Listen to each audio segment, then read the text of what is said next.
అందరికీ నమస్తే అండి. వెల్కమ్ టు ఈ అమ్మ చేతి వంట. ఈరోజు రెసిపీ ఏంటంటే పిల్లలకైనా పెద్దలకైనా పర్ఫెక్ట్గా షూట్ అయ్యే ఈవినింగ్ స్నాక్ టైప్స్ అయితే వేడిగా చేసే బెస్ట్ స్నాక్ ఐటెం అయితే షేర్ చేస్తున్నాను. ఈవినింగే కాదు మార్నింగ్ కూడా బ్రేక్ఫాస్ట్కి అయితే ఈజీగా హెల్తీగా చేసుకునే రెసిపీ అయితే ఇది.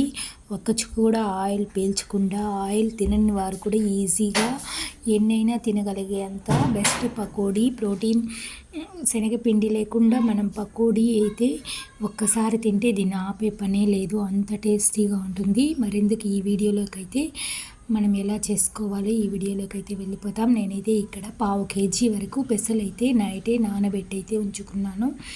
ఒక నైట్ అంతా నానితే పెసలు అయితే బాగా నానిపోయింది. మనం పొట్టు పెసలతో తీసుకుంటే ప్రోటీన్ అనేది బాగా వస్తుంది. మనం పెసలు అనేది రుబ్బే గుందికి వాటర్ అయితే ఎక్కువగా వచ్చేస్తుంది. అయినా భయపడకుండా మనం పకోడీ లాగా వేసుకుంటే ఎక్కడ ఆయిల్ పీల్చకుండా అయితే టేస్టీగా అంతే వస్తాయి. పెసరపప్పులో మనమైతే అల్లం ముక్క ఒకటి, 2 పచ్చిమిర్చి, దాంట్లోనే కొంచెం పుదీనా అయితే వేసి బాగా గ్రైండ్ చేసుకోవాలి. గ్రైండ్ చేసుకున్న పిండి వేడి చేసుకున్న ఆయిల్లో సిమ్లో పెట్టుకొని అయితే పకోడీలాగా అయితే వేయించుకోవాలి. వేసిన తర్వాత 2 నిమిషాలు అలానే ఉంచి ఆ తర్వాత మనం తిప్పుకొని అయితే కాల్చుకోవాలి. ఈ పకోడా ఆయిల్ అయితే నేను ఎంత ఆయిల్ వేసినానో తిరిగి అంతే ఆయిల్ అయితే నిలిచిపోయింది. ఆయిల్ అయితే ఒక డ్రాప్ కూడా పీల్చలేదు. పిండి అయితే నేను రుబ్బుతానే కొంచెం వాటర్గానే వచ్చింది, కానీ పెసరట్టులాగా వచ్చింది. కానీ నేను భయపడుతూనే వేసిన ఆయన ఆయిల్ పీల్చకుండా అయితే చక్కగా అయితే పకోడీ కరకరలాడుతూ అయితే వచ్చింది. ఇది బెస్ట్ ఐటెం అంటే ఇది ఫుల్ ప్రోటీన్తో నిండిన బెస్ట్ స్నాక్ రెసిపీ. కరకరలాడుతూ పిల్లల నుంచి పెద్దవాళ్ళ వరకు ఇష్టపడే బెస్ట్ స్నాక్ ఐటెం ఇది. మరి ప్రతి ఒక్కరూ ఈ రెసిపీని అయితే ట్రై చేసి చూడండి.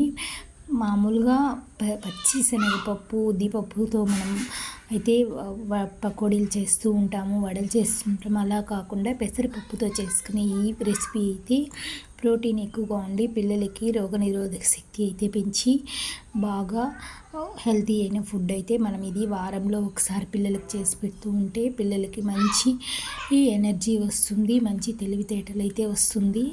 కాబట్టి తప్పకుండా అందరూ అయితే ఇంట్లో ఈ రెసిపీని అయితే ట్రై చేసి చూడండి. ఈ విధంగా బాగా ఎర్రగా కాలే వరకు అయితే కాల్చుకుంటే ఇప్పుడు మనం ఇలాంటివి ఎన్ని పెట్టినా మనం కాలుస్తూనే ఉండాలి, ఒక్కటి కూడా మిగిల్చరు. మా ఇంట్లో అయితే అంత టేస్టీగా వచ్చింది పకోడా అయితే.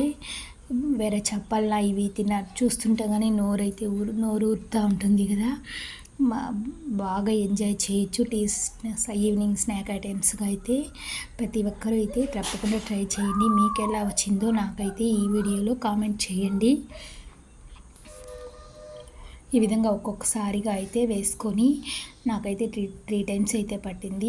నేనైతే ఆయిల్ కొద్దిగానే వేసుకుంటాను, ఎందుకంటే ఆయిల్ ఎక్కువ తినకూడదు కాబట్టి తక్కువ ఆయిల్ యూస్ చేసి అందులో ఆయిల్ అట్టే మిగిలేట్టుగా అయితే చేస్తూ ఉంటాను.